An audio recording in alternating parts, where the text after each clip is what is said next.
be in Matthew chapter 25. Matthew 25:13. Speaking of talents. Talents.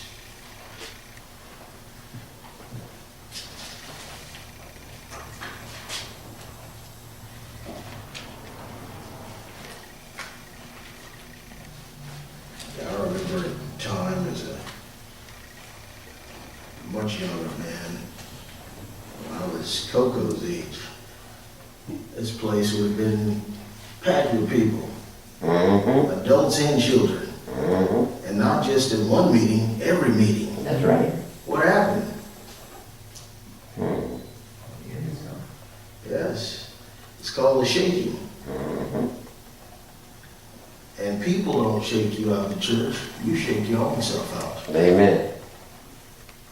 Your decisions every day decide whether you're going to go or you're going to stay.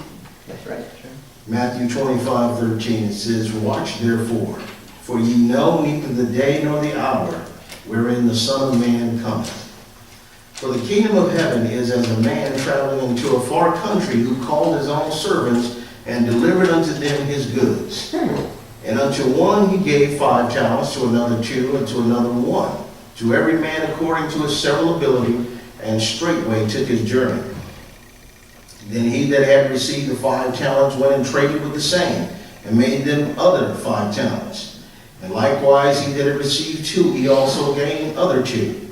But he that received 1 went and digged in the earth, and hid his Lord's money.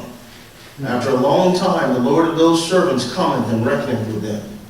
And so he that had received 5 talents came and brought other 5 talents, saying, Lord, thou deliverest unto me 5 talents. Behold, I have gained beside them 5 talents more. His Lord said unto him, Well done, thou good and faithful servant. Thou hast been faithful over a few things. I will make thee ruler over many things. Enter thou into the joy of thy Lord. He also that had received 2 talents came and said, Lord, thou deliverest unto me 2 talents. Behold, I have gained 2 other talents beside them. His Lord said unto him, Well done, good and faithful servant. Thou hast been faithful over a few things. I will make thee ruler over many things. Enter thou into the joy of thy Lord. Then he which had received the 1 talent came and said, Lord, I knew thee that thou art an hard man, reaping where thou hast not sown, and gathering where thou hast not strawed. And I was afraid, and went and hid thy talent in the earth, and lo, there thou hast that is thine. His Lord answered and said unto him, Thou wicked and slothful servant, thou knewest that I reap where I sowed not, and gather where I have not strawed. Thou oughtest therefore to have put my money to the exchangers, and then at my coming I should have received mine own with usury. Take therefore the talent from him, and give it unto him which hath 10 talents. For unto every one that hath shall be given, and he shall have abundance. But from him that hath not shall be taken away even that which he hath. And cast ye the unprofitable servant into outer darkness. There shall be weeping and gnashing of teeth. And we know that that's a parable that Jesus told. And I'm going to go over here to Christ's Object Lessons and read a little from Christ's Object Lessons under influence.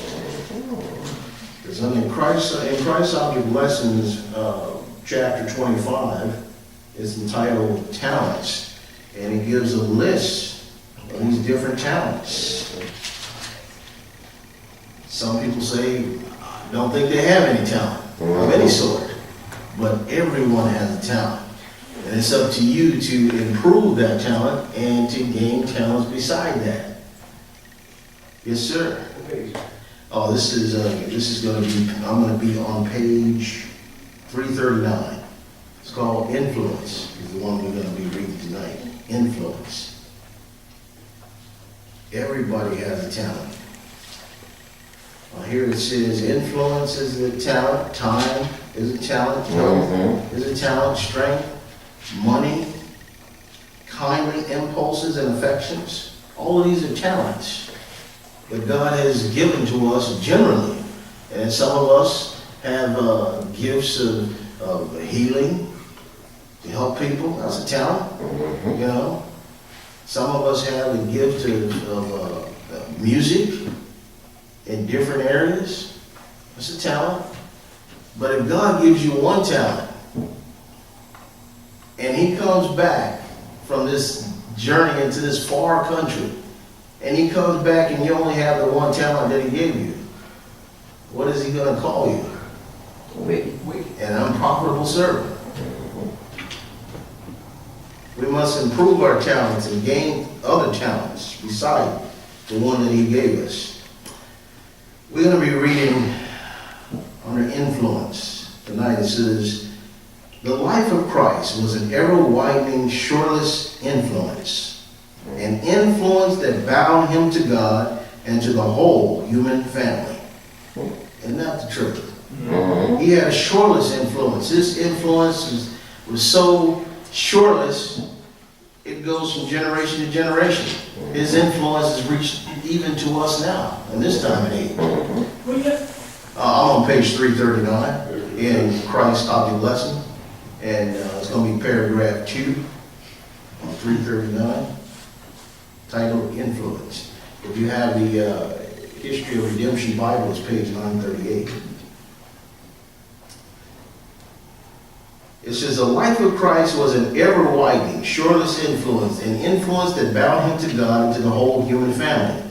Through Christ, God has invested man with an influence that makes it impossible for him to live to himself. You know how people say, you know, what I do, it doesn't hurt anybody but me. That's a joke. That's right. That's not true. That's right. Anytime, what you're reading tonight, Brother Lynn, the commandments of God, anytime you break any one of the 10 commandments, you not only affect yourself, you affect the people around you. That's right.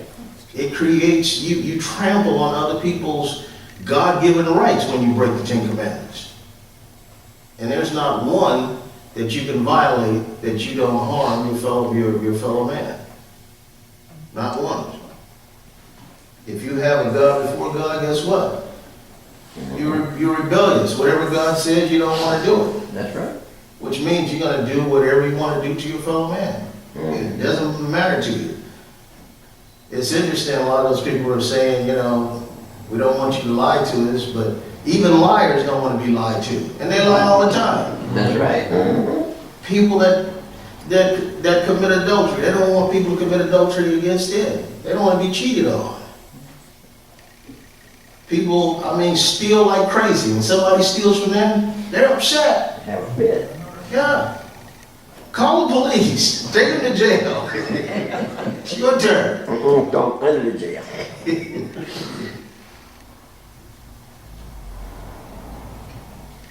The law of God is the only law that's fair to everybody. It's fair to everybody. It doesn't trample on your God-given rights. It says, individually, we are connected with our fellow man, a part of God's great whole, and we stand under mutual obligations. No man can be independent of his fellow man, for the well-being of each affects others. It is God's purpose that each shall feel himself necessary to others' welfare and seek to promote their happiness. Imagine that. If everybody in this world was doing everything they could to promote each other's happiness, what a world this would be. Would it be lovely? It would be heaven on earth. It's coming. Right? Somebody's going to be there. It says every soul is surrounded by an atmosphere of its own. An atmosphere, it may be charged with the life-giving power of faith, courage, and hope, and sweet with the fragrance of love. Or it may be heavy and chill with the gloom of discontent and selfishness, or poisonous with the deadly taint of cherished sin.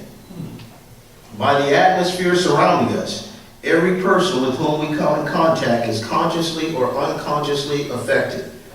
And that's the truth. When you're living your life in obedience to God, you're striving by His grace to be obedient and to let go of cherished sins, you can be who God wanted you to be. You can live the way He wants you to live. You can smile. You can sleep well at night without taking all kinds of pills. But when you're living with a cherished sin And there's just all this secrecy is going on. You're constantly on guard, trying to keep from being found out. You can't live the life that God wants you to live. You're living and living paranoid all the time. You can't be happy. Somebody says one thing to you, and they're talking about somebody else, and you think they're talking about you. Wonder who told them. Nobody said anything about you. So God wants us to be obedient because He wants us to be happy. He don't want us to live our life in fear, being paranoid. I always think somebody's plotting on you.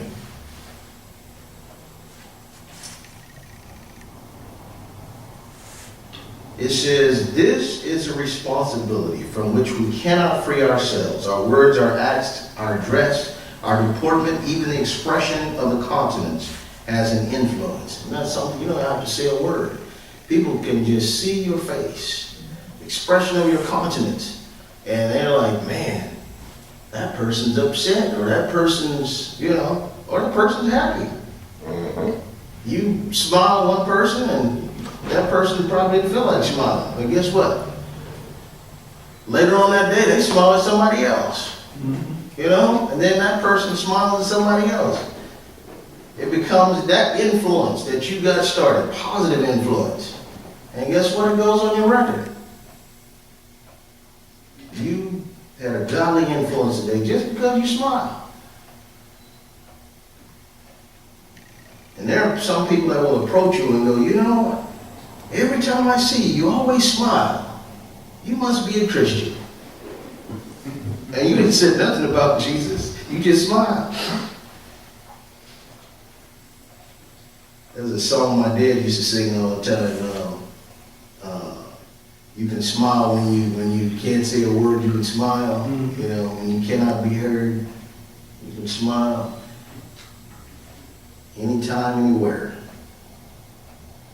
It says, upon the impression thus made, there hang results for good or evil, which no man can measure. Every impulse thus imparted is seed sown, which will produce its harvest. It is a link in the long chain of human events, extending we know not whither. If by our example we aid others in the development of good principles, we give them power to do good. In their turn, they exert the same influence upon others, and they upon still others. Thus, by our unconscious influence, thousands may be blessed. Throw a pebble into the lake, and a wave is formed, and another, and another. And as they increase, the circle widens until it reaches the very shore. So with our influence, beyond our knowledge or control, it tells upon others in blessing or in cursing. So be careful about your influence. It's a talent that God gave you. And I've seen people that have a strong influence, very strong. And people just flock to them because they had his influence. I mean, take for instance my niece, Dawn. She always talking about coming to church. Every time she comes to church, you know something, she don't even have to invite people to church. They say, if you go into church, we're going to go to church with you. Right. And as a result, the devil keeping her in the world. She don't have to say, please come to church. Now us, we got to go next door and say, come on neighbor, hey, I've been seeing you out here, I love you, you're a nice family. Come to church with us sometime. Okay, one day I'll do that. And all she has to do is just go to church. And not one person, a whole van full of people will go with her. Wow. If you're going, I'm going. Influence. I'll tell her about that too. You're going to have to give an account if she don't get it together, because she knows truth. Influence. That pebble you throw into the lake and the ripples just start. Keep going until they reach the shore. Eventually, you don't see them, but guess what? They're still moving underneath the surface. Mm-hmm. Same way with your influence, it says.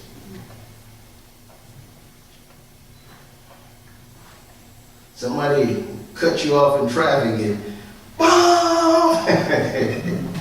I always say that because that's always been my biggest thing. People will just cut you off and know they're wrong. They look back in the mirror at you and,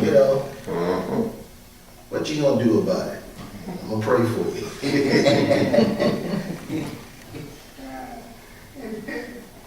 Even though what you want to do is drive right up on the back of them.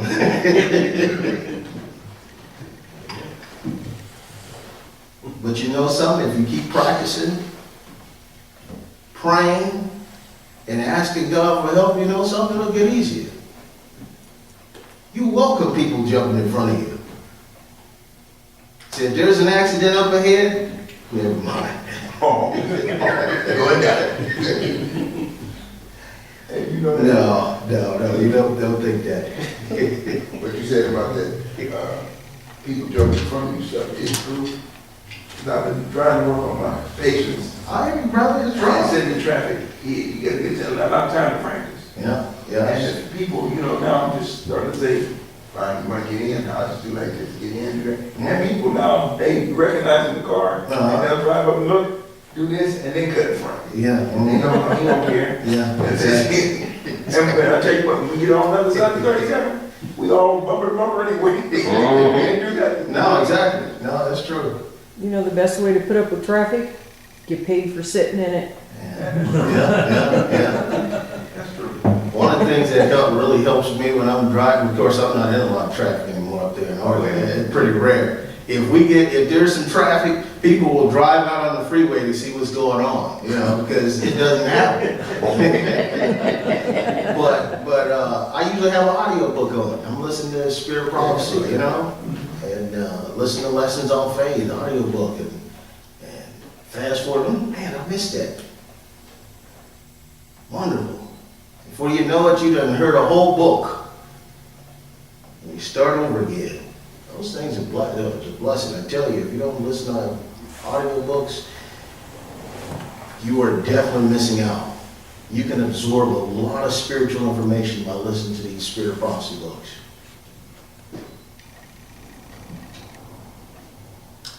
But anyway, it says, every impulse thus imparted is seed sown. Okay, I'm going back to 4. Character is power. Okay, that's where we stop. Character is power. You know what character is? It's our thoughts and feelings.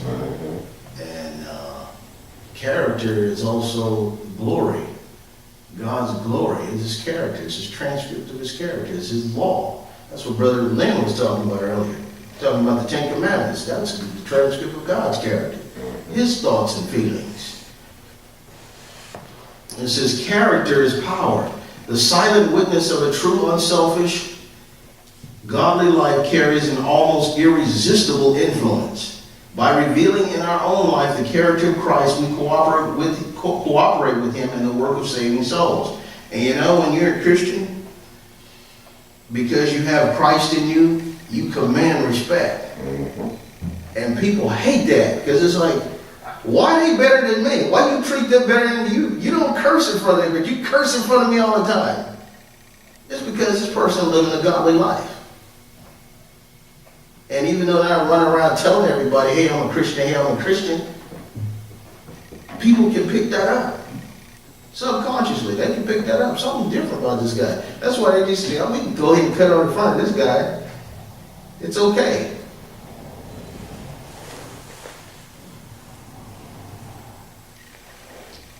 But yeah, you command respect. You're not even trying to. But I tell you, you have to definitely be careful with the influence, because I do a lot of mechanic work, and man, sometimes I have this one part I need to go get real quick, and I'm all messed up. I was like, man, when this parts store right down the road here, I can be down there, and the Holy Ghost says, you need to change your clothes. You representing Christ. Yeah. Influence. Imagine trying to give a Bible study and you covered in oil. Talking about all the righteousness is filthy rags. Talking about the righteousness of Christ. And you're dirty from head to toe. I'm not saying you can't witness where you work, but if you have to go out we have to do what we need to do because of our influence. People know who we are. It says, it is only by revealing in our life His character, that's God's character, that we can cooperate with Him. And the wider the sphere of our influence, the more good we may do. When those who profess to serve God follow Christ's example, practicing the principles of the law in their daily life, when every act bears witness that they love God supremely and their neighbor as themselves, then will the church have power to move the world. Do you hear that? You want to have the power to move the world? It says, when those who profess to serve God follow Christ's example, practicing the principles of the law in their daily life, when every act bears witness that they love God supremely and their neighbor as themselves, then will the church have power to move the world.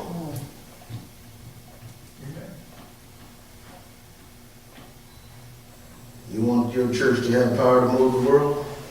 Each individual member has to commit themselves to doing this, that we just read. Practicing the principles of the law in their daily life. And the Ten Commandments are no good if you don't practice them in your daily life. There's a lot of people running around saying they're Christians and you don't see any practical godliness. They curse as much as everybody else does. They drink as much as everybody else does. They do everything that the world does pretty much. But they say, oh, we're Christians. But when people see practical godliness, like Daniel, you know, the only fault they could find in Daniel was when he came to his God. I wish, brother, that was my commentary. I tell you, man. So what Pilate said when he saw Jesus, I can't find no fault in this man. None. I done heard all kind of reports about him. I had a conversation with him standing here. I haven't found no fault in him. None.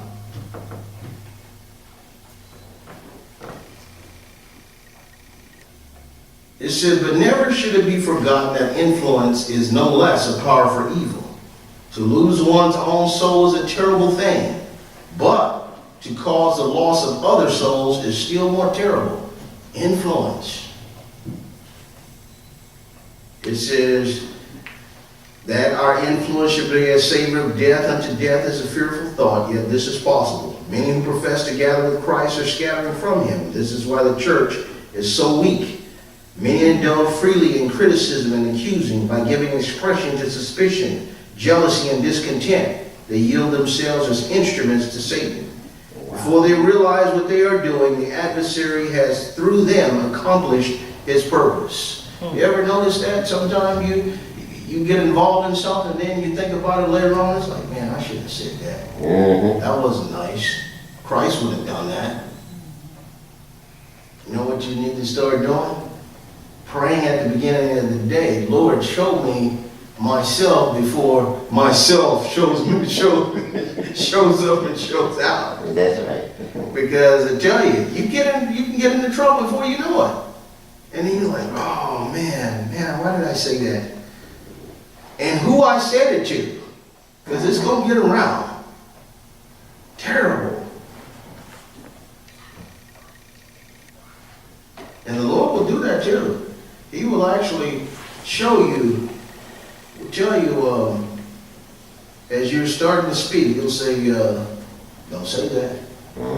And you can just brush it off. No, I'm going to say this. And then you regret it. Or you can listen and go, no, I'm not going to say that. And that's when people go, oh, no, say it, come on. You ain't no man if you don't say it.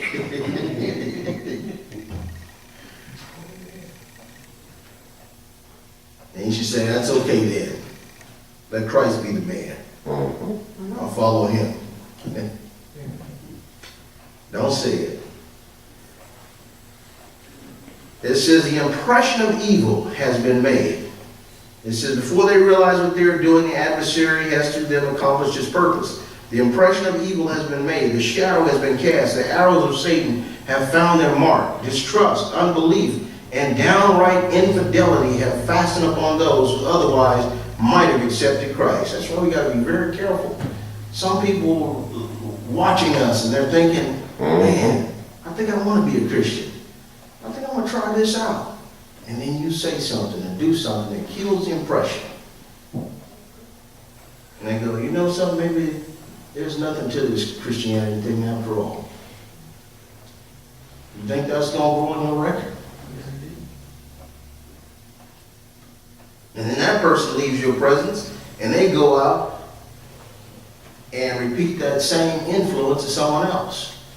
And it just keeps going and keeps going. And you know something? Because you set that chain of events, you know, in motion, that's going on your record.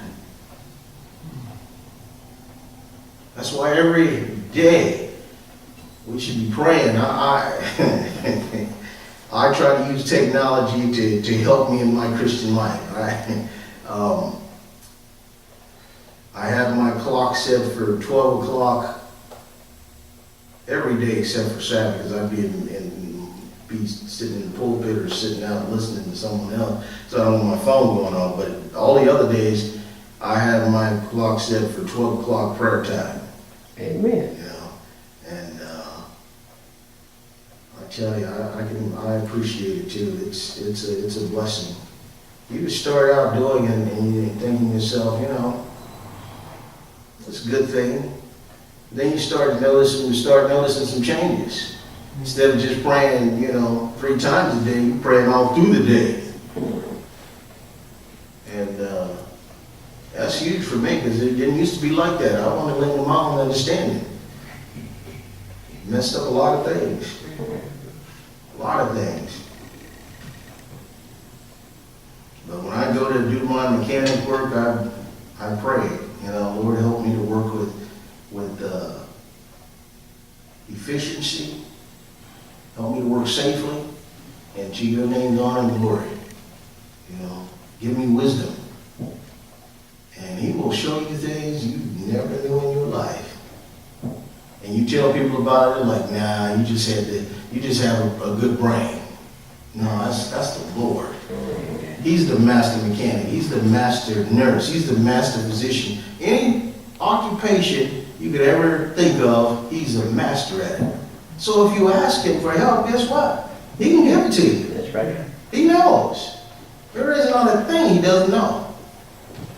And he's just standing there just like, why won't you ask? Just ask. He told religious leaders, you won't come to me so you might have life. Everything you could possibly ever want is right here in me. You're like, nah, you can't be the one. You too dusty. You too humble. Yeah. You can't be the Messiah.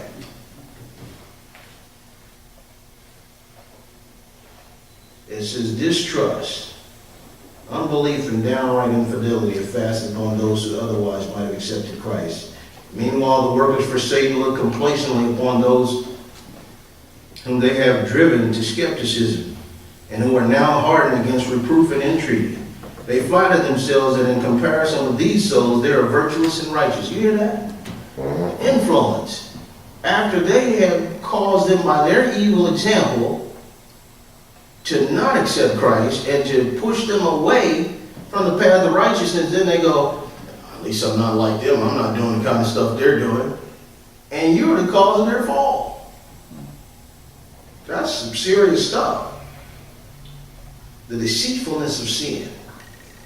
It says they do not realize that these sad wrecks of character are the work of their own unbridled tongues and rebellious hearts. It is through their influence that these tempted ones have fallen. So frivolity, selfish indulgence, and careless indifference on the part of professed Christians are turning away many souls from the path of life. We're about to close here. Many there are who will fear to meet at the bar of God the results of their influence. It is only through the grace of God that we can make a right use of this endowment. There is nothing in us of ourselves by which we can influence others for good. I'm going to read that again. It says, there is nothing in us, in you or myself, of ourselves by which we can influence others for good. If we realize our helplessness and our need of divine power, we shall not trust to ourselves, We know not what results a day, an hour, or a moment may determine, and never should we begin the day without committing our ways to our Heavenly Father. His angels are appointed to watch over us, and if we put ourselves under their guardianship, then in every time of danger, they will be at our right hand. I'll read that again. God's angels are appointed to watch over you. And it says, if you put yourselves under their guardianship, then in every time of danger, not some time of danger, every time of danger, they will be at your right hand. When unconsciously we are in danger of exerting a wrong influence, the angels will be by our side, prompting us to a better course, choosing our words for us, and influencing our actions. Thus, our influence may be a silent, unconscious, but mighty power in drawing others to Christ and the heavenly world. I don't know about you, but that's a mouthful right there. Amen. That's every time I read that, our influence makes me question, what is my influence? You know, how am I influencing others? You know, one thing that will teach you a lot about your influence is your own children. They will spit at you what you can spit at them. And one time I got up to my daughter about the way she said something, and she says, well, I'm sorry, I didn't know. That's the way you say it. And I was stopped right there. I was cracking up back there. And right away the Holy Ghost says, yes, you do. Exactly like that. I was like, oh, I couldn't say nothing. I just had to stop right there. It's either that or be the devil and say, well, I'm the parent. You know? But and I told her, I said, well, I was wrong to do it like that, say it like that. You know, if it's not Christ-like for her to say it that way, it's not Christ-like for me to say it that way either. That's right. That's You right. know? God is not no respecter of persons. He wants what he expects from the rich young ruler, he expects of me and the rest of us. But ask yourselves, what is my influence? Be mindful of the influence that you're exerting in your home, in the church, at your job, wherever you go. What is your influence? Look around, look at yourself in the mirror before you leave home. Not too long, but a little while, just to make sure you exert the right influence when you go out. What do people see? And if you don't like the way you look when you look in the mirror, Oh boy. and you're giving a bad impression when you look at yourself in the mirror, you know what you need to do. So, thank you for listening.